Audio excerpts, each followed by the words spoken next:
So let's do a quick summary of the cone snail conotoxins and how they affect transmission of signals between neurons. So let me just draw a quick neuron here.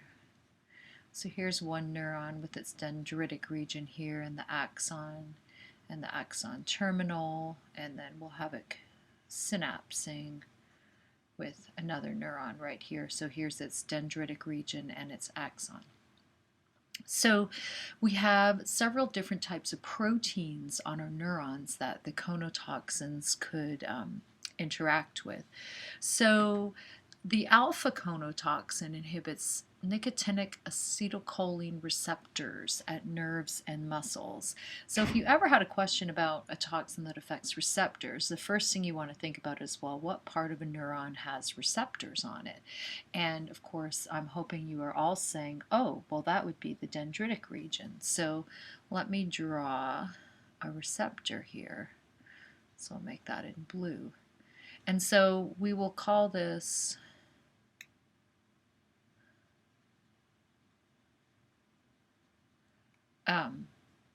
an acetylcholine receptor, so an ACH receptor.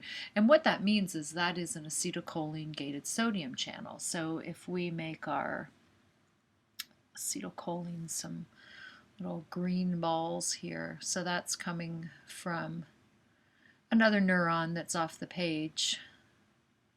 So ACH, and these acetylcholines bind with the receptor, and that opens sodium channel. So this ACH receptor is really an acetylcholine gated sodium channel. So the acetylcholine binds with the receptor, and then sodium moves into the cell, causing a graded depolarization or a graded potential. So if you have a toxin like alpha conotoxin that inhibits this, then sodium doesn't enter and you get no graded potential. So that's what the alpha conotoxin would do, would prevent the graded potential, so then you would never get an action potential down this neuron. The gamma and kappa conotoxins influence voltage-gated sodium and potassium channels, so we can draw these on the membrane, and we've actually already talked about those in class. If we block these, then we would get no action potential. So actually, let me put the notation the same. If we block the acetylcholine-gated sodium channel, then we would get no graded potential. Then we have a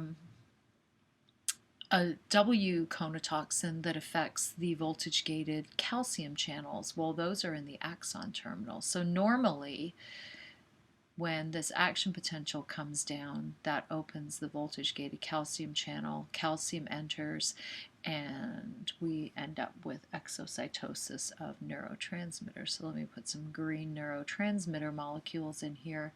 And when calcium enters, we have merging of that vesicle with the membrane, and we release neurotransmitter into the synapse.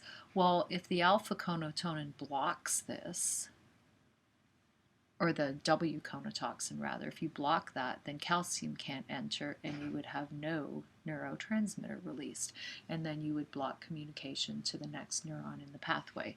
So you don't need to memorize all of these conotoxins, but it's important that if you were told you had a drug that blocked acetylcholine receptors, such as this one, or a drug that blocked voltage-gated sodium and potassium channels, or a drug that blocked these voltage-gated calcium channels, that you would know what the consequence of that was for propagation of neural signals.